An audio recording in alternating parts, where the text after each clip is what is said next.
25/11/2017 by 7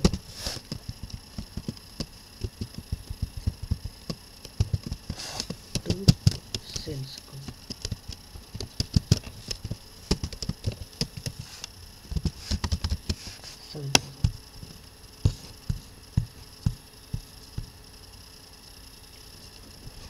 okay, British ಅಕೌಂಟಲ್ಲಿ ಸೇಲ್ಸನ್ನು ಏನು ಮಾಡಿದ್ವಿ, ಇಲ್ಲಿ ಕ್ರೆಡಿಟ್ ಇತ್ತು, ಅದಕ್ಕೆ ಅಲ್ಲಿ ಡೆಬಿಟ್ ಸೈಡ್ ಬರಲಿ. Okay,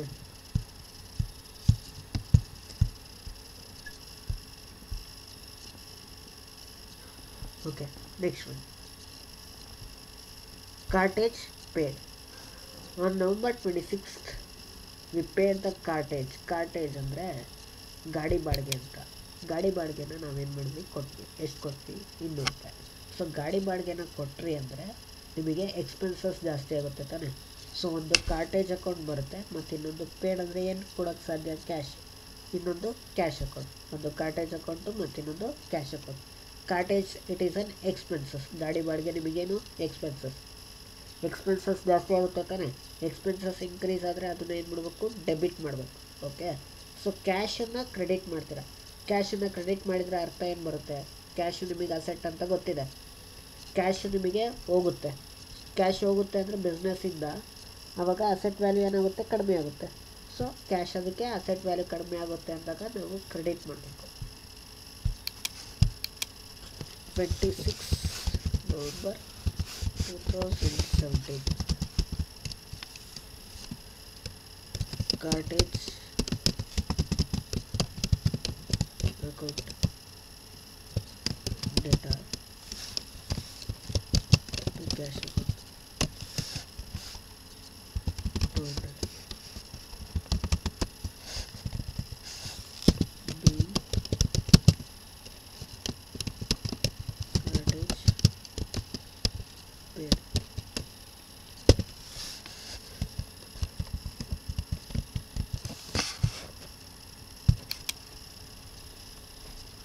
Being cartage paid.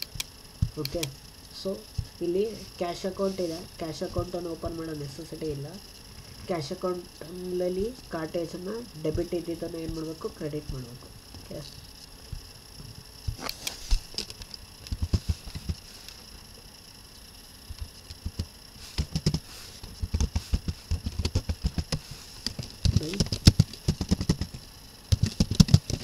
ಕಾರ್ಟೇಜ್ 200. Next ಕಾರ್ಟೇಜ್ account open ಮಾಡಿ.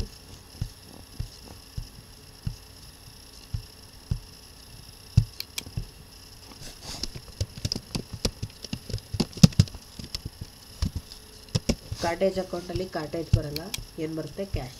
ಕ್ಯಾಶಲ್ಲಿ ಕ್ರೆಡಿಟ್ ಇತ್ತು, ಇಲ್ಲಿ ಡೆಬಿಟ್ ಆಗುತ್ತೆ. To cash 200. Okay, next 27th November 2017 rent paid ₹1500. ಬಾಡಿಗೆ ಕೊಟ್ವಿ. ಎಷ್ಟು? 1500 ರೂಪಾಯಿ. ಬಾಡಿಗೆ ನಾವು 1500 ರೂಪಾಯಿ ಕೊಡ್ತಿದ್ದೀವಿ ಅಂದರೆ ದುಡ್ಡು ನಮ್ಮಿಂದ ಹೋಗುತ್ತೆ. ದುಡ್ಡು ಹೋಗ್ತಾ ಇದೆ ಅಂದರೆ ಅಸೆಟ್ಟು ಡಿಕ್ರೀಸ್ ಆಗುತ್ತೆ. ಸೊ ದುಡ್ಡು ಏನಕ್ಕೆ ಹೋಯ್ತು, ರೆಂಟಿಗೆ. ಒಂದು ರೆಂಟ್ ಅಕೌಂಟ್ ಬರುತ್ತೆ ಮತ್ತು ಇನ್ನೊಂದು ಕ್ಯಾಶ್ ಅಕೌಂಟ್ ಬರುತ್ತೆ. ಬಾಡಿಗೆ ಕೊಡ್ತಾ ಇದ್ದೀರಾ ಅಂದರೆ ಎಕ್ಸ್ಪೆನ್ಸಸ್ ಜಾಸ್ತಿ ಆಗುತ್ತೆ. ಎಕ್ಸ್ಪೆನ್ಸಸ್ ಜಾಸ್ತಿ ಆಗುತ್ತೆ ಅಂದರೆ ರೆಂಟನ್ನು ನಾವೇನು ಮಾಡಬೇಕಾಗುತ್ತೆ, ಡೆಬಿಟ್ ಮಾಡಬೇಕಾಗುತ್ತೆ. 27/11/2017 rent account data to cash 1500.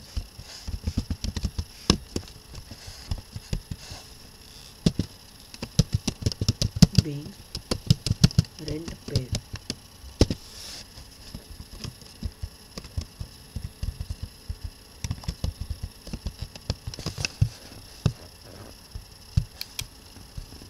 Okay, so cash account ಇದೆ. ಕ್ಯಾಶ್ ಅಕೌಂಟಲ್ಲಿ ರೆಂಟನ್ನು ರೆಕಾರ್ಡ್ ಮಾಡಬೇಕು.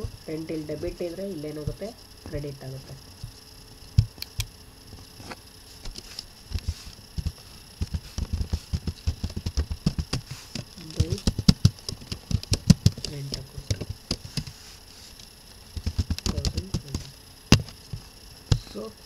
ಕ್ಯಾಶ್ ಅಕೌಂಟಲ್ಲಿ ರೆಂಟನ್ನು ರೆಕಾರ್ಡ್ ಮಾಡಿದ್ವಿ.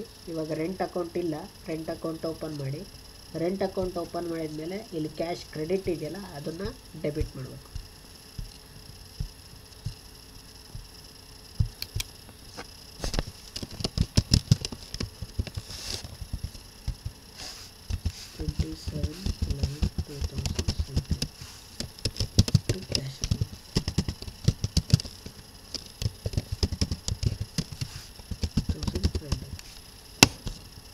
This is 27th.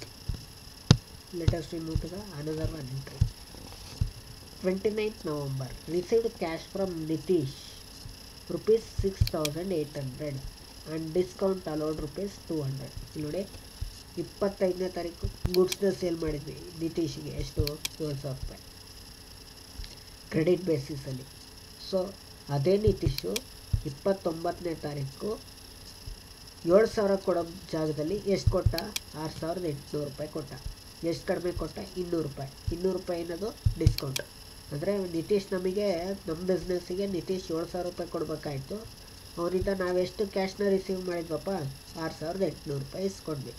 ಇನ್ನು 200 ರೂಪಾಯಿ ನಾವು ಡಿಸ್ಕೌಂಟನ್ನು ಅವ್ರಿಗೆ ಕೊಟ್ವಿ. ಡಿಸ್ಕೌಂಟ್ ನಾವು ಅವ್ರಿಗೆ ಕೊಡ್ತಾ ಇದ್ದೀವಿ. ಯಾರಿಗೆ? ನಿತೀಶಿಗೆ, ನಮ್ಮ ಬಿಸ್ನೆಸ್ಸಿಂದ. ಎಷ್ಟು ಕೊಡ್ತಾ ಇದ್ದೀರಾ? 200 ರೂಪಾಯಿ. ಸೊ ಡಿಸ್ಕೌಂಟ್ ನಾವು ಕೊಡ್ತಾ ಇದ್ದೀವಿ ಅಂದರೆ ಎಕ್ಸ್ಪೆನ್ಸಸ್ ಆಗುತ್ತೆ ತಾನೆ. ಸೊ ಎಕ್ಸ್ಪೆನ್ಸಸ್ ಜಾಸ್ತಿ ಆಗುತ್ತೆ ಅಂದರೆ ಡಿಸ್ಕೌಂಟನ್ನು ಏನು ಮಾಡಬೇಕು? ಡೆಬಿಟ್ ಮಾಡಬೇಕು.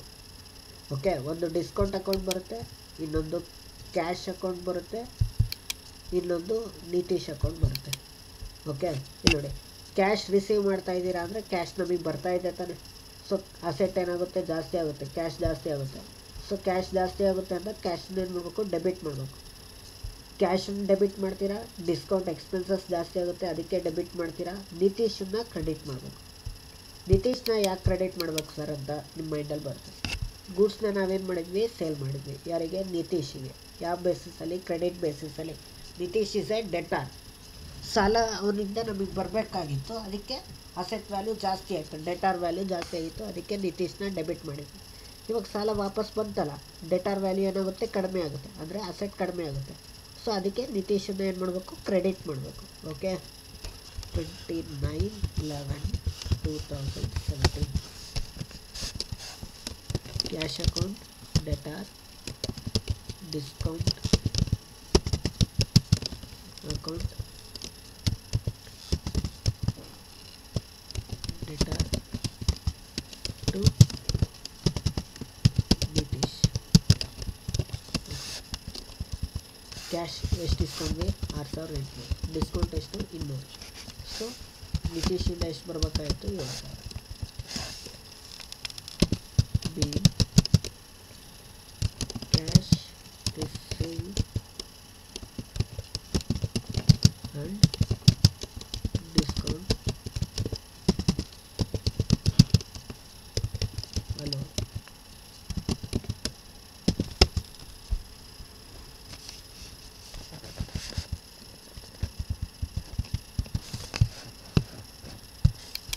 ಓಕೆ, ಇಲ್ಲಿ ನೋಡಿ, ಇದನ್ನು ಲೆಡ್ಜರ್ ಯಾವ ರೀತಿ ಮಾಡಬೇಕು? ಇದು ಒಂದು ಡೆಬಿಟ್ ಆಸ್ಪೆಕ್ಟ್, ಒಂದು ಇದೊಂದು ಕ್ರೆಡಿಟ್ ಆಸ್ಪೆಕ್ಟ್. ಫಸ್ಟು ಕ್ಯಾಶು ಮತ್ತು ನಿತೀಶ್ ನೋಡೋಣ. ಓಕೆ, ಸೊ ಕ್ಯಾಶ್ ಅಕೌಂಟಲ್ಲಿ ಕ್ಯಾಶ್ ಬರುತ್ತಾ? ಬರಲ್ಲ. ಏನು ಬರಬೇಕು? ನಿತೀಶ್. ನಿತೀಶ್ ಇಲ್ಲಿ ಕ್ರೆಡಿಟ್ ಇದ್ದರೆ ಇಲ್ಲೇನಾಗುತ್ತೆ? ಡೆಬಿಟ್ ಆಗುತ್ತೆ. 29/11/2017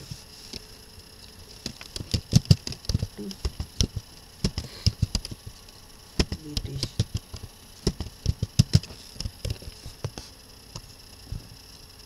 ಓಕೆ, ಎಷ್ಟು? ಕ್ಯಾಶ್ ಎಷ್ಟಪ್ಪ? 6,800. ನೆಕ್ಸ್ಟ್ ನಿತೀಶ್ ಅಕೌಂಟಲ್ಲಿ ನಿತೀಶ್ ಬರುತ್ತಾ? ಬರಲ್ಲ. ಏನು ಬರಬೇಕು? ಕ್ಯಾಶ್. ಕ್ಯಾಶಲ್ಲಿ ಡೆಬಿಟ್ ಇದ್ದರೆ ಅಲ್ಲಿ ಕ್ರೆಡಿಟ್ ಆಗುತ್ತೆ.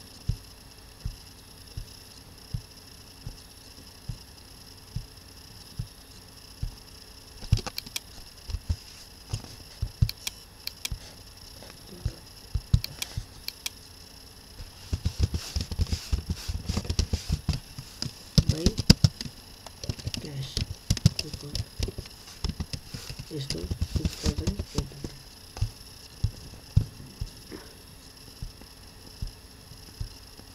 ಓಕೆ, ಇಲ್ಲಿಗೆ ಕ್ಯಾಶಿಂದು ಮುಗಿಯುತ್ತೆ. ಇವಾಗ ಡಿಸ್ಕೌಂಟು ಮತ್ತು ನಿತೀಶ್. ಓಕೆ, ಕ್ಯಾಶು ಮತ್ತು ನಿತೀಶ್ ಆಯಿತು. ಇವಾಗ ಡಿಸ್ಕೌಂಟು ಮತ್ತು ನಿತೀಶ್. ಡಿಸ್ಕೌಂಟ್ ಅಕೌಂಟಲ್ಲಿ ಡಿಸ್ಕೌಂಟ್ ಬರುತ್ತಾ? ಬರಲ್ಲ. ಏನು ಬರಬೇಕು? ನಿತೀಶ್. ಎಷ್ಟು? 200. ಡಿಸ್ಕೌಂಟ್ ಅಕೌಂಟ್ ಆಲ್ರೆಡಿ ಇದೆ.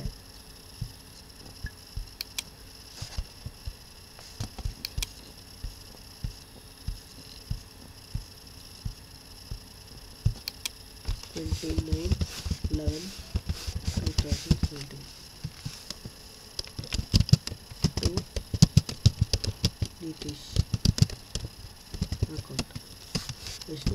200. ಓಕೆ, ನೆಕ್ಸ್ಟ್ ಡಿಸ್ಕೌಂಟ್ ಅಕೌಂಟಲ್ಲಿ ನಿತೀಶನ್ನ ರೆಕಾರ್ಡ್ ಮಾಡಿದ್ವಿ. ಇವಾಗ ನಿತೀಶ್ ಅಕೌಂಟಲ್ಲಿ ಡಿಸ್ಕೌಂಟನ್ನು ರೆಕಾರ್ಡ್ ಮಾಡಬೇಕು.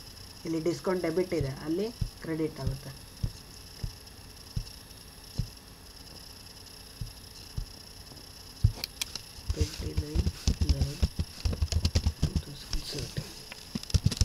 by discount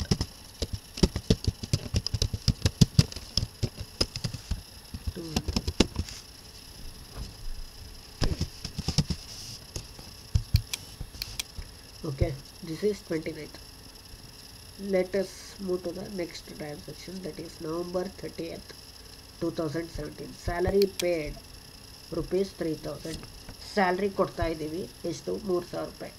ಸ್ಯಾಲ್ರಿ ಕೊಡ್ತಾ ಇದ್ದೀವಿ ಅಂದರೆ ಎಕ್ಸ್ಪೆನ್ಸಸ್ ತಾನೆ. ಸೊ ಸ್ಯಾಲರಿ ಬಂದುಬಿಟ್ಟು ಎಕ್ಸ್ಪೆನ್ಸಸ್ ಜಾಸ್ತಿ ಆಗುತ್ತೆ ಕಮ್ಮಿ ಆಗುತ್ತೆ? ಸ್ಯಾಲ್ರಿ ಕೊಟ್ಟರೆ ಜಾಸ್ತಿ ಆಗುತ್ತೆ. ಸೊ ಅವಾಗ ನಾವು ಎಕ್ಸ್ಪೆನ್ಸಸ್ ಜಾಸ್ತಿ ಆಗುತ್ತೆ ಅಂದರೆ ಅದನ್ನು ಡೆಬಿಟ್ ಮಾಡಬೇಕು. ಸ್ಯಾಲ್ರಿನ ಡೆಬಿಟ್ ಮಾಡ್ತೀರಾ, ಹಾಗಾದರೆ ಕ್ರೆಡಿಟ್ ಏನು ಮಾಡ್ತೀರಾ? ಕ್ಯಾಶ್. ಯಾಕೆಂದರೆ ನಾವು ಸ್ಯಾಲ್ರಿನ ಕೊಡ್ತಾಯಿದ್ದೀವಿ ಕ್ಯಾಶ್ ಮುಖಾಂತರ ಅಂದರೆ ನಮ್ಮಿಂದ ದುಡ್ಡು ಹೋಗುತ್ತೆ. ಸೊ ಕ್ಯಾಶ್ ಹೋಗ್ತಾ ಇದೆ ಅಂದರೆ ಕ್ಯಾಶ್ ಕಡಿಮೆ ಆಗುತ್ತೆ. ಕ್ಯಾಶ್ ಕಡಿಮೆ ಆಗುತ್ತೆ ಅಂದರೆ ಅಸೆಟ್ ಕಡಿಮೆ ಆಗುತ್ತೆ. ಸೊ ಎಂಟ್ರಿ ಏನು ಬರುತ್ತೆ?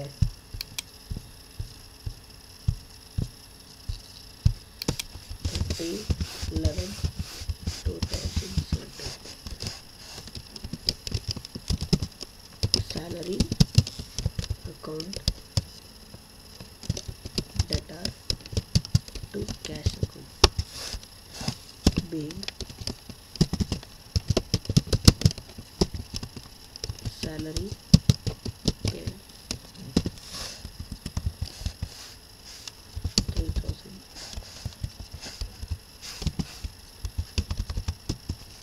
ಓಕೆ, ಇಲ್ಲಿ ನೋಡಿ, ಒಂದು ಸ್ಯಾಲ್ರಿ ಅಕೌಂಟನ್ನು ಓಪನ್ ಮಾಡಬೇಕು. ಸ್ಯಾಲ್ರಿ ಅಕೌಂಟ್ ಇಲ್ಲ, ಕ್ಯಾಶ್ ಅಕೌಂಟ್ ಆಲ್ರೆಡಿ ಇದೆ. ಸ್ಯಾಲ್ರಿ ಇಲ್ಲಿ ಡೆಬಿಟ್ ಇದೆ ಅಂದರೆ ಇಲ್ಲಿ ಕ್ರೆಡಿಟ್ ಮಾಡಬೇಕು.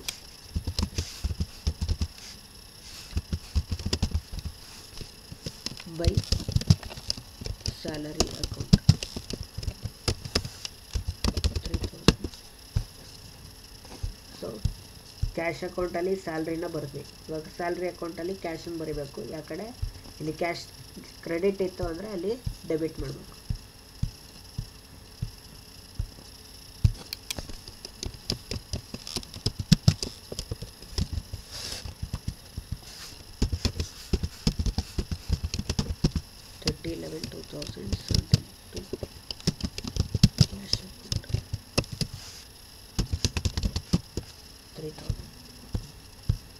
ಓಕೆ, ಇಲ್ಲಿಗೆ ನಿಮಗೆ ಎಲ್ಲ ಟ್ರಾನ್ಸಾಕ್ಷನ್ಸು ಮುಗಿತು.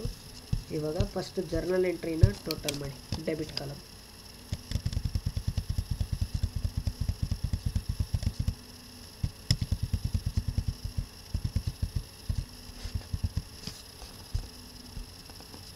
ನೋಡಿ, ಡೆಬಿಟ್ ಕಾಲಮನ್ನು ಟೋಟಲ್ ಮಾಡಿದಾಗ ಇಲ್ಲಿ ಸಮ್ ಕಾಣ್ತಾ ಇದೆಯಲ್ಲ, 3,16,900.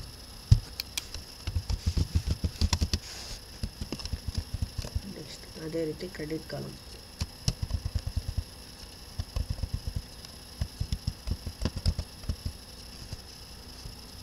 ಕ್ರೆಡಿಟ್ ಕಾಲಮನ್ನು ಟೋಟಲ್ ಮಾಡಿದಾಗ ಈಗಲೂ ಅಷ್ಟೇ ಬರುತ್ತೆ, 3,16,900.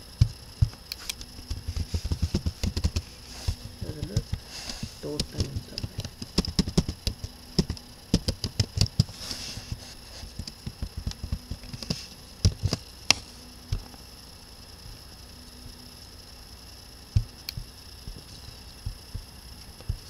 ಓಕೆ, ಈ ಥರ ಜರ್ನಲ್ ಎಂಟ್ರಿನ ಟೋಟಲ್ ಮಾಡಿ.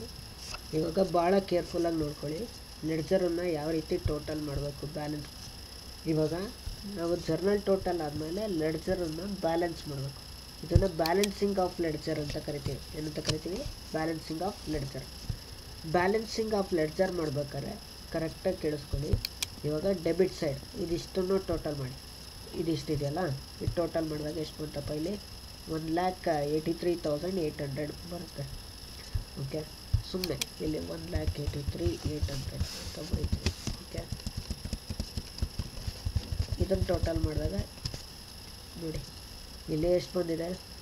45,600 ಬಂದಿದೆ. ಎಷ್ಟು ಬಂತು? 45,600. ಅಂದರೆ ಡೆಬಿಟ್ ಸೈಡ್ ಟೋಟಲ್ ಮಾಡಿದಾಗ 1,83,800 ಬಂತು. ಕ್ರೆಡಿಟ್ ಸೈಡ್ ಟೋಟಲ್ ಮಾಡಿದಾಗ ಎಷ್ಟು ಬಂತು? 45,600. ಯಾವ ಕಡೆ ಜಾಸ್ತಿ ಇದೆ? ಡೆಬಿಟ್ ಸೈಡ್ ಜಾಸ್ತಿ ಇದೆ, ಹೌದಾ? ಸೊ ಇದೇ ಅಮೌಂಟನ್ನು 1,83,800 ಏನಿದೆಯಲ್ಲ ಅದನ್ನು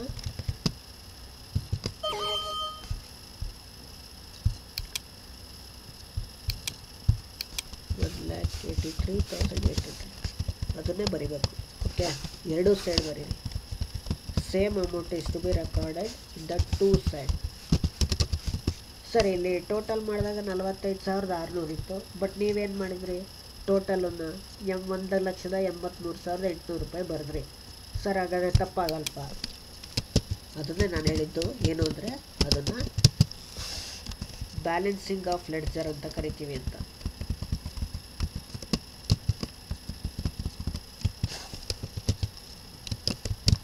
ಓಕೆ, ಹಾಗಾದರೆ ಎಷ್ಟು ಕಮ್ಮಿ ಬರುತ್ತೆ ಇಲ್ಲಿ ನೋಡಿ.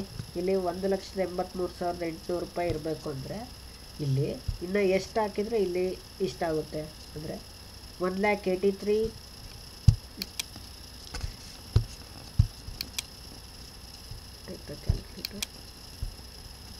1,83,800 ಮೈನಸ್ ಇದ್ರ ಟೋಟಲ್ ಮಾಡಿದಾಗ ಎಷ್ಟು ಬಂತಪ್ಪ? 45,600 ತಾನೆ. ಎಷ್ಟು ಬಂತು ಡಿಫ್ರೆನ್ಸು? ಇನ್ನು ಎಷ್ಟು ಕಮ್ಮಿ ಇದೆ? 1,38,200. 1,38,200. So this is the difference amount. ಈ ಡಿಫ್ರೆನ್ಸ್ ಅಮೌಂಟ್ ಅಂತ by balance carry down CD ಅಂತ ಬರಿತೀವಿ. CD ಅಂದರೆ ಕ್ಯಾರಿ ಡೌನ್ ಅಂತ. ಇಲ್ಲಿ ನೋಡಿ, ಅರ್ಥ ಆಯ್ತಲ್ಲ? ಇದನ್ನಿಷ್ಟನ್ನು ಟೋಟಲ್ ಮಾಡಿದಾಗ ಎಷ್ಟು ಬಂತು? 1,83,800 ಬಂತು. ಇದಿಷ್ಟನ್ನು ಟೋಟಲ್ ಮಾಡಿದಾಗ ಎಷ್ಟು ಬಂತು? 45,600 ಬಂತು. ಅಂದರೆ ಈ ಕಡೆ ಕ್ರೆಡಿಟ್ ಸೈಡ್ ಕಡಿಮೆ ಇದೆ, ಡೆಬಿಟ್ ಸೈಡ್ ಜಾಸ್ತಿ ಇದೆ. ಯಾವ ಕಡೆ ಜಾಸ್ತಿ ಇರುತ್ತೋ ಅದೇ ಅಮೌಂಟನ್ನು ಎರಡು ಕಡೆ ಬರೀರಿ. ಓಕೆ, ಇವಾಗ ಇಲ್ಲಿ 1,83,800 ಈ ಕಡೆ ಜಾಸ್ತಿ ಇತ್ತು, ಇಲ್ಲೂ ಅಷ್ಟೇ ಬರೆದೆ. ಇದನ್ನು ಬರೆದಾದ್ಮೇಲೆ ಈ ಅಮೌಂಟನ್ನು ಇದ್ರದ್ದು ಟೋಟಲ್ ಮಾಡಿರ್ತೀರಲ್ಲ, ಆ ಟೋಟಲ್ ಅಮೌಂಟನ್ನು ಲೆಸ್ ಮಾಡಿದರೆ ಇವಾಗ ಏನು ಡಿಫ್ರೆನ್ಸ್ ಬರುತ್ತಲ್ಲ, ಇವಾಗ ಇಲ್ಲಿ 10 ರೂಪಾಯಿ ಇರುತ್ತೆ, ಇಲ್ಲಿ 6 ರೂಪಾಯಿ ಇರುತ್ತೆ ಅಂತ ಅಂದ್ಕೊಳ್ಳಿ.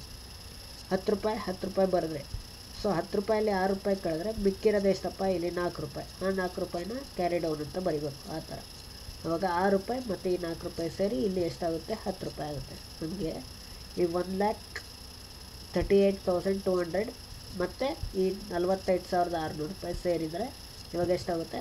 1,83,800 ರೂಪಾಯಿ ಆಗುತ್ತೆ. ನೋಡಿ, ಇದಿಷ್ಟು ನಾನು ಸೆಲೆಕ್ಟ್ ಮಾಡಿದ್ದೀನ. ಇಲ್ಲಿ ಸಮ್ ಎಷ್ಟು ಕಾಣ್ತಾಯಿದೆ ನೋಡಿ, ಇಲ್ಲಿ ಸಮ್ ಅಂತ ಕಾಣ್ತಾ ಇದೆಯಾ? ಇಲ್ಲಿ ಎಷ್ಟಿದೆ? 45,600 ರೂಪಾಯಿ ಇದೆ. ಇವಾಗ ಡಿಫ್ರೆನ್ಸ್ ಇಷ್ಟಿತ್ತು ತಾನೆ, ಇವಾಗ ಅದನ್ನು ಸೇರಿಸ್ಕೊತೀನಿ ನೋಡಿ. ಇವಾಗ ಅದನ್ನು ಸೇರಿಸ್ಕೊಂಡಾದ್ಮೇಲೆ ಸಮ್ ಇಲ್ಲಿ ಎಷ್ಟು ಕಾಣ್ತಾ ಇದೆ ನೋಡಿ? 1,83,800. ಸೊ ಅದನ್ನು ಸೇರಿ ಈ ಟೋಟಲ್ ಬ್ಯಾಲೆನ್ಸ್ ಆಗುತ್ತೆ. ಈ ಥರ ನಾವು ಬ್ಯಾಲೆನ್ಸಿಂಗ್ ಆಫ್ ಲೆಡ್ಜರ್ ಅಂತ ಕರಿತೀವಿ. ಏನಂತ ಕರಿತೀವಿ? Balancing of ledger. ಸರ್, ಹಾಗಾದರೆ ಈ ಬೈ ಬ್ಯಾಲೆನ್ಸ್ ಕ್ಯಾರಿ ಡೌನ್ ಅಂತ ಬರೆದಿದ್ದೀವಲ್ಲ, ಇದಕ್ಕೆ ಡೇಟ್ ಏನು ಹಾಕಬೇಕು ಅಂದರೆ ಆ ಮಂತ್, ಪರ್ಟಿಕ್ಯುಲರ್ ಮಂತಿನ ಕೊನೆ ಡೇಟನ್ನು ಹಾಕಬೇಕು. ಇವಾಗ ನವಂಬರ್ ತಿಂಗಳಲ್ಲಿ ಎಷ್ಟು ಲಾಸ್ಟ್ ಡೇಟು? 30 ತಾನೆ. ಸೊ 30/11/2017. ನೆಕ್ಸ್ಟ್ ಇದೇ ಕ್ಯಾಶ್ ಅಕೌಂಟಲ್ಲಿ ಏನು ಈ ಬ್ಯಾಲೆನ್ಸ್ ಇದೆಯಲ್ಲ, ಈ ಬ್ಯಾಲೆನ್ಸನ್ನು ನೆಕ್ಸ್ಟ್ ಮಂತಿಗೆ ನಾವು ಬ್ರಾಡ್ ಫಾರ್ವರ್ಡ್ ಮಾಡಬೇಕು. ಓಕೆ, ನೆಕ್ಸ್ಟ್ ಮಂತಿಗೆ ಬ್ರಾಡ್ ಫಾರ್ವರ್ಡ್ ಮಾಡ್ತಾ ಇದ್ದೀವಿ ಅಂದರೆ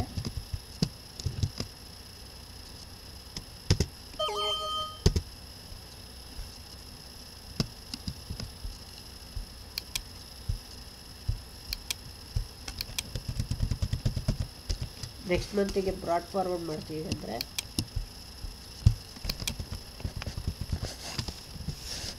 ಅಲ್ಲಿ ನವಂಬರ್ ತಿಂಗಳಾದಮೇಲೆ ಏನು ತಿಂಗಳು ಬರುತ್ತೆ, ಡಿಸೆಂಬರ್ ತಾನೆ. ಸೊ ಡಿಸೆಂಬರಿಗೆ ಅದನ್ನು ಬ್ರಾಡ್ ಫಾರ್ವರ್ಡ್ ಮಾಡಬೇಕು. 1/12/2017 ಟು ಬ್ಯಾಲೆನ್ಸ್ ಬ್ರಾಡ್ ಡೌನ್ 1,38,200.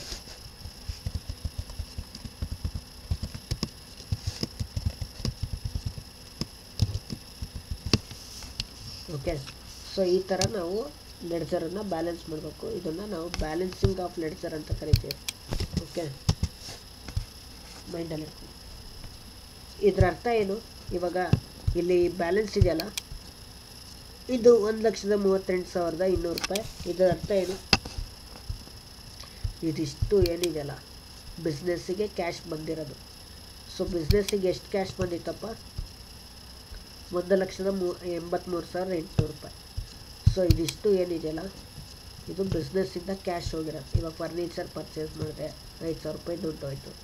ಹರೀಶಿಗೆ 15,000 ರೂಪಾಯಿ ಕೊಟ್ಟೆ. ಎಕ್ಸ್ಪೆನ್ಸಸ್ ಯಾವುದೋ 200 ರೂಪಾಯಿ ಕೊಟ್ಟೆ. ಬ್ಯಾಂಕಿಗೆ 5,000 ರೂಪಾಯಿ ಡೆಪಾಸಿಟ್ ಮಾಡಿದೆ. ನೀನೇ ವಿತ್ಡ್ರಾ ಮಾಡಿದೆ 1,000 ರೂಪಾಯಿ ಪರ್ಸ್ನಲ್ ಯೂಸಿಗೆ. ಹರೀಶಿಗೆ 14,700 ರೂಪಾಯಿ ಕೊಟ್ಟೆ. ಯಾವುದೋ ಕಾಟೇಜ್ ಗಾಡಿ ಬಾಡಿಗೆ 200 ರೂಪಾಯಿ ಕೊಟ್ಟೆ. ರೆಂಟ್ ಬಾಡಿಗೆ 15,500 ರೂಪಾಯಿ ಕೊಟ್ಟೆ. ಸ್ಯಾಲರಿ 3,000 ರೂಪಾಯಿ ಕೊಟ್ಟೆ. ಈ ಥರ ಎಲ್ಲ ಎಕ್ಸ್ಪೆನ್ಸಸ್ ಮಾಡಿದ ಮೇಲೆ ನಮಗೆ ಇನ್ನು ಎಷ್ಟು ಉಳೀತು ದುಡ್ಡು, 1,38,200 ರೂಪಾಯಿ. ಅಂದರೆ ನವಂಬರ್ ತಿಂಗಳಲ್ಲಿ ನಾನು ಬಿಸ್ನೆಸ್ ಸ್ಟಾರ್ಟ್ ಮಾಡಿದಾಗ 1,50,000 ರೂಪಾಯಿ ನನ್ನ ಹತ್ರ ದುಡ್ಡನ್ನು ಬಿಸ್ನೆಸ್ಸಿಗೆ ತಂದೆ. ಅಷ್ಟು ಬಿಸ್ನೆಸ್ಸಿಗೆ ದುಡ್ಡು ಬಂತು. ಮತ್ತು ಸೇಲ್ಸ್ ಮಾಡಿದೆ, 12,000 ರೂಪಾಯಿ ನನಗೆ ದುಡ್ಡು ಬಂತು. ಮತ್ತು ಇನ್ನೊಂದು ಸತಿ ಸೇಲ್ಸ್ ಮಾಡಿದೆ, 15,000 ರೂಪಾಯಿ ದುಡ್ಡು ಬಂತು. ನಿತೀಶಿಂದ 6,800 ರೂಪಾಯಿ ಇಸ್ಕೊಂಡೆ. ಸೊ ಆ ಒಂದು ನವಂಬರ್ ತಿಂಗಳಲ್ಲಿ ನನಗೆ 1ನೇ ತಾರೀಕಿಂದ 29ನೇ ತಾರೀಕು ತನಕ ಎಷ್ಟು ದುಡ್ಡು ಬಂತು, ಇಷ್ಟು ದುಡ್ಡು ಬಂತು. ಮತ್ತು 8ನೇ ತಾರೀಕಿಂದ 30ನೇ ತಾರೀಕು ತನಕ ನಾನು ಎಷ್ಟು ದುಡ್ಡು ಖರ್ಚು ಮಾಡಿದೆ, 46 ಚಿಲ್ಡ್ರೆ ದುಡ್ಡು ಖರ್ಚು ಮಾಡಿ ನನಗೆ ತಿಂಗಳು ಕೊನೆಯಲ್ಲಿ ಎಷ್ಟು ಉಳೀತು ದುಡ್ಡು, 1,38,200 ರೂಪಾಯಿ. ಸೊ ನವಂಬರ್ ತಿಂಗಳಲ್ಲಿ ನನಗೆ ಉಳಿದಿದ್ದೆ ಎಷ್ಟು, 1,38,200. ಅದೇ ನವಂಬರ್ ತಿಂಗಳಲ್ಲಿ ಉಳಿದಿರ್ತಕ್ಕಂಥ ದುಡ್ಡನ್ನು ನೆಕ್ಸ್ಟ್ ಯಾವ ತಿಂಗಳಿಗೆ ತೊಗೊಂಬಂದೆ, ಡಿಸೆಂಬರ್ ತಿಂಗಳಿಗೆ. ಓಕೆ, 1/12/2017 ಎಷ್ಟು, 1,38,200 ರೂಪಾಯಿ. ಓಕೆ, ನೆಕ್ಸ್ಟ್ ಅದೇ ರೀತಿ ಕ್ಯಾಪಿಟಲ್. ಇವಾಗ ಕ್ಯಾಪಿಟಲ್ ಕ್ರೆಡಿಟ್ ಸೈಡ್ ಎಷ್ಟಿದೆಪ್ಪ, 1,50,000 ಪ್ಲಸ್ 50,000 ಎಷ್ಟು, ಟೋಟಲ್ 2,00,000. ಇಲ್ಲಿ ನೋಡಿ, ಡೆಬಿಟ್ ಸೈಡ್ ಏನೇನೂ ಇಲ್ಲ, ಹೌದಾ. ಸೊ ಡೆಬಿಟ್ ಸೈಡ್ ಅಷ್ಟೇ ಅಮೌಂಟ್ ಬರಿಬೇಕು. ಇಲ್ಲಿ 2,00,000 ಬರೆದು ಟು ಬ್ಯಾಲೆನ್ಸ್ ಕ್ಯಾರಿ ಡೌನ್ ಅಂತ ಬಂದಾಗ ಮಂತ್ ಎಂಡ್ ಡೇಟ್ ಬರಿಬೇಕು. ಓಕೆ, 30/11/2017. ನೆಕ್ಸ್ಟ್ ಬ್ರಾಡ್ ಡೌನಿಗೆ ಮುಂದಿನ ತಿಂಗಳು ಡೇಟ್. ಮುಂದಿನ ತಿಂಗಳು ಯಾವಾಗ, December. By balance brought down 2 lakh.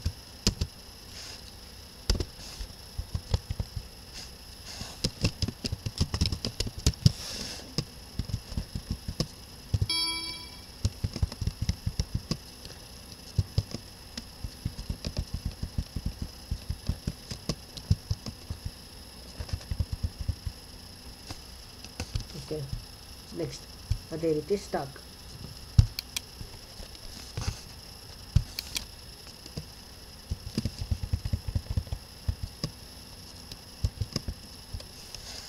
ಸ್ಟಾಕಿಲ್ಲಿ ಎಷ್ಟಿದೆ, 50,000 ರೂಪಾಯಿ ಇದೆ.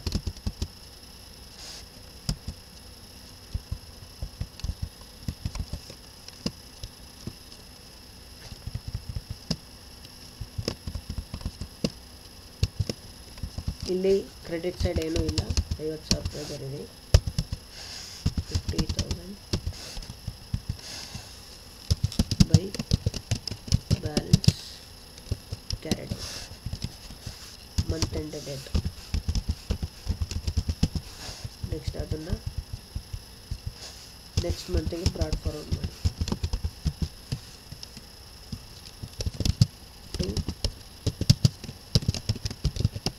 Balance brought down.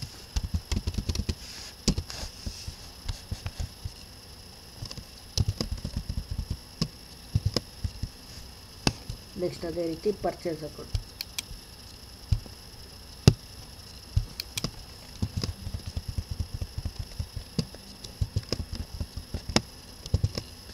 ನೋಡಿ ಪರ್ಚೇಸ್ ಅಕೌಂಟಲ್ಲಿ ಎಷ್ಟಿದೆ 30,000. ಅದೇ 30,000ನ ಈ ಕಡೆ ರೆಕಾರ್ಡ್ ಮಾಡಿ by balance carry down month end date. Next ಇಲ್ಲಿ 30,000 to balance brought down 1st December 2017. Okay.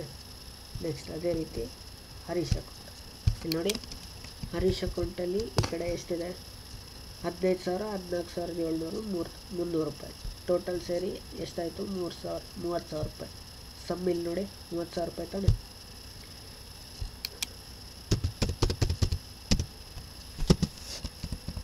ಈ ಕಡೆನೂ ಎಷ್ಟಿದೆ 30,000 ರೂಪಾಯಿ ಇದೆ. ಸೊ ಎರಡು ಕಡೆನೂ ಏನಾಗಿದೆ ಈಕ್ವಲ್ ಇದೆ. ಅಂದರೆ ಹರೀಶ್ ಹತ್ರ ನಾವು ಪರ್ಚೇಸ್ ಮಾಡಿದ್ದೆ ಎಷ್ಟಪ್ಪ 30,000. 30,000 ನಾವು ಯಾವ ಡೇಟಲ್ಲಿ ಪರ್ಚೇಸ್ ಮಾಡಿದ್ವಿ 3/11. ಓಕೆ. 10ನೇ ತಾರೀಕು 15,000 ಕೊಟ್ವಿ. ಇನ್ನು ಎಷ್ಟು ಉಳಿತು 15,000 ಉಳಿತು. ನೆಕ್ಸ್ಟ್ 22ನೇ ತಾರೀಕು 14,700 ರೂಪಾಯಿ ಕೊಟ್ಟು 300 ರೂಪಾಯಿ ಡಿಸ್ಕೌಂಟನ್ನು ರಿಸೀವ್ ಮಾಡಿ. ಸೊ ಹರೀಶಿಗೆ ಫುಲ್ ಸೆಟಲ್ಮೆಂಟ್ ಮಾಡಿದ್ವಿ, ಯಾವುದೇ ರೀತಿ ಬ್ಯಾಲೆನ್ಸ್ ಇಲ್ಲ. ಸೊ ಈ ಥರ ಯಾವ್ದಾದ್ರು ಪರ್ಸ್ನಲ್ ಅಕೌಂಟಿಂದು ಎರಡೂ ಕಡೆನೂ ಈಕ್ವಲ್ ಇತ್ತು ಅಂದರೆ ಆವಾಗ ನಮಗೆ ಹರೀಶಿಗೆ ಯಾವುದೇ ರೀತಿ ನಾವು ಅಮೌಂಟನ್ನು ಕೊಡೋ ನೆಸೆಸಿಟಿ ಇಲ್ಲ ಅಂತ ಅರ್ಥ. Okay.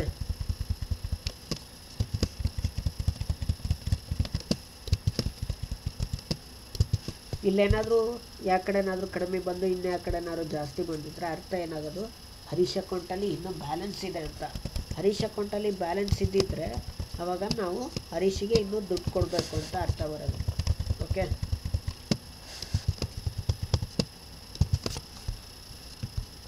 Next sales account.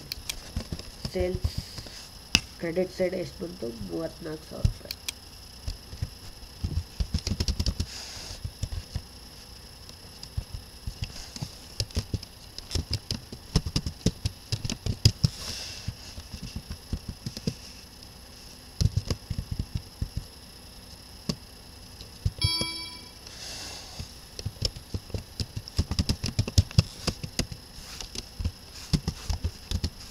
Debit side ಯಾವುದೇ ರೀತಿ ಅಮೌಂಟ್ ಇಲ್ಲ 34,000 ರೂಪಾಯಿ.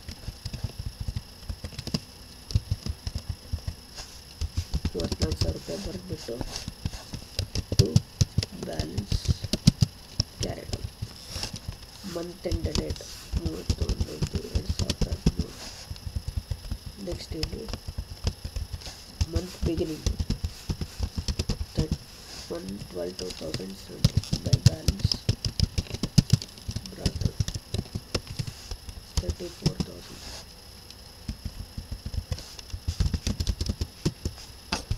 Next furniture account. Furniture debit ಸೈಡಲ್ಲಿ 5,000 ರೂಪಾಯಿ ಇದೆ. ಟೋಟಲ್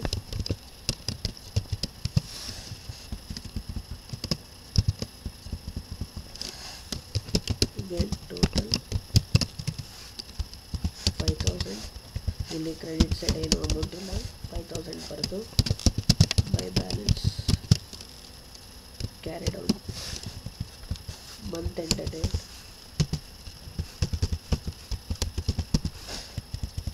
ನೆಕ್ಸ್ಟ್ ಇಲ್ಲಿ month beginning date to balance brought down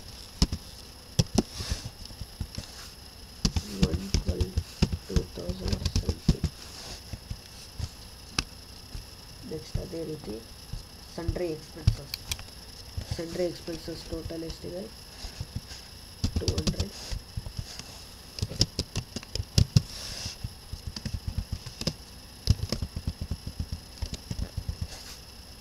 ಇಲ್ಲಿ ಕ್ರೆಡಿಟ್ ಸೈಡ್ ಯಾವುದೂ ಇಲ್ಲ. 30/11/2017 ಬೈ ಬ್ಯಾಲೆನ್ಸ್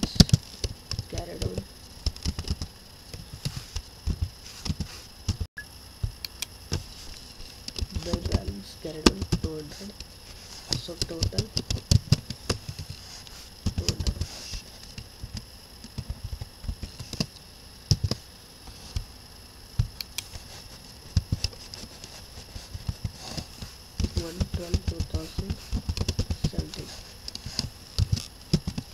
to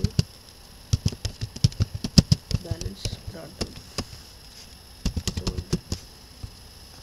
ನೆಕ್ಸ್ಟ್ ಅದೇ ರೀತಿ bank 5000 total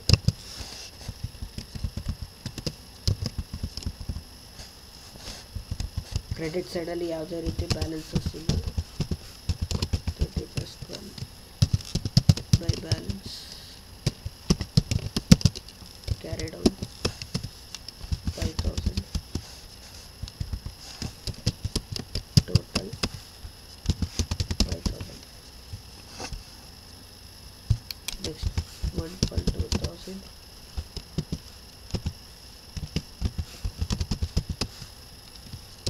to balance brought down 5000. ನೋಡಿ ಕ್ಯಾರಿ ಡೌನ್ ಇದ್ದಿದ್ದು ಇದನ್ನು ಬ್ರಾಟ್ ಡೌನ್ ಮಾಡಬೇಕು. Okay next drawings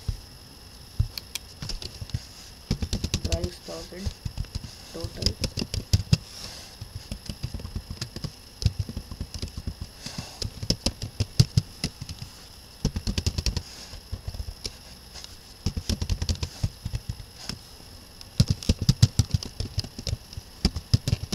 balance carried on 5011 2070.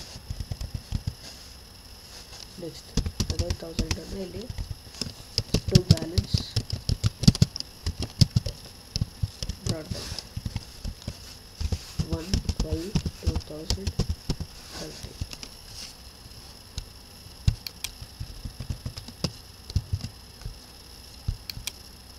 Next discount ನೋಡಿ, ಡಿಸ್ಕೌಂಟ್ ಕ್ರೆಡಿಟ್ ಸೈಡ್ 300 ಇದೆ, ಡೆಬಿಟ್ ಸೈಡ್ 200 ರೂಪಾಯಿ ಇದೆ. ಯಾವ ಕಡೆ ಜಾಸ್ತಿ ಇದೆ? ಕ್ರೆಡಿಟ್ ಸೈಡ್ 200 ರೂಪಾಯಿ. ಅದೇ 300 ರೂಪಾಯಿನೂ ಇಲ್ಲೂ ಬರೀದೆ. ಬಟ್ ಇಲ್ಲಿ ಟೋಟಲ್ ಮಾಡಿದಾಗ 200 ರೂಪಾಯಿ ಇದೆ. ಎಷ್ಟು ಕಮ್ಮಿ ಇದೆ? 400 ರೂಪಾಯಿ ತಾನೆ. ಸೊ ಅದನ್ನು to balance carried out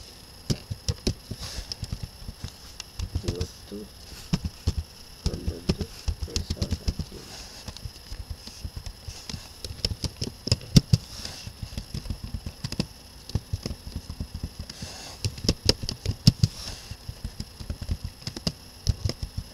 so ಈ 100 ರೂಪಾಯಿನ ಇಲ್ಲಿ ಬ್ರಾಟ್ ಡೌನ್ ಮಾಡಿ 112,2070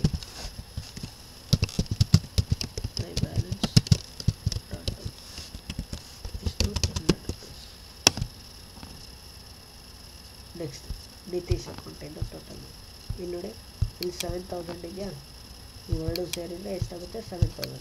ಸೊ ಎರಡು ಕಡೆನೂ ಈಕ್ವಲ್, ಯಾವುದೇ ರೀತಿ ಬ್ಯಾಲೆನ್ಸಸ್ ಬರಲ್ಲ.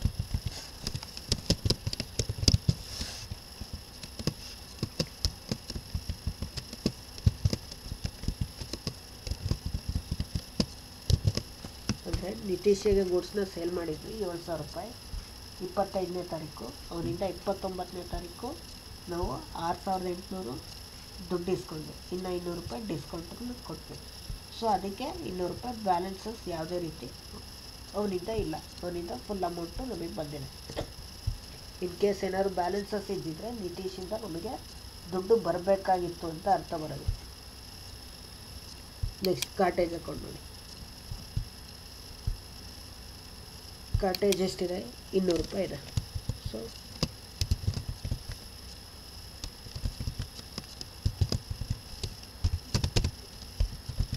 ಡೆಬಿಟ್ ಸೈಡ್ 200 ರೂಪಾಯಿ ಇದೆ, ಕ್ರೆಡಿಟ್ ಸೈಡ್ ಏನೂ ಇಲ್ಲ. By balance carried out 30/11/2007. ಅದೇ 200 ಬ್ರಾಟ್ ಡೌನ್ ಮಾಡಿ to balance brought down 112,2070.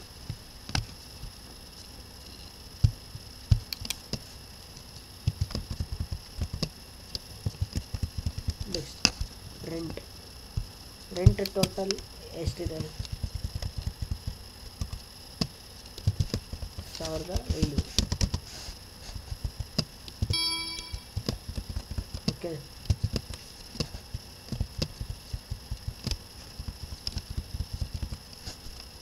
But credit side ಯಾವುದೇ ರೀತಿ ಅಮೌಂಟ್ ಇಲ್ಲ. ಸೊ ಅದೇ 1500 ಬರೆದ್ಬಿಟ್ಟು ಇಲ್ಲಿ by balance carried out date 30/11/17. ಇದನ್ನೇ ಇಲ್ಲಿ 1/12/2017 ಟು ಬ್ಯಾಲೆನ್ಸ್.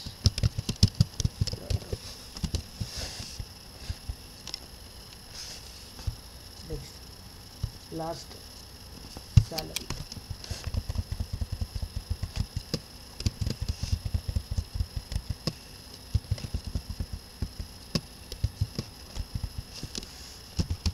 ಡೆಬಿಟ್ ಸೈಡಲ್ಲಿ 3000 ಇದೆ. ಅದೇ 3000 ಇಲ್ಲಿ ಬರೆದ್ಬಿಟ್ಟು ಟೋಟಲ್ 3000 ಮಾಡಿ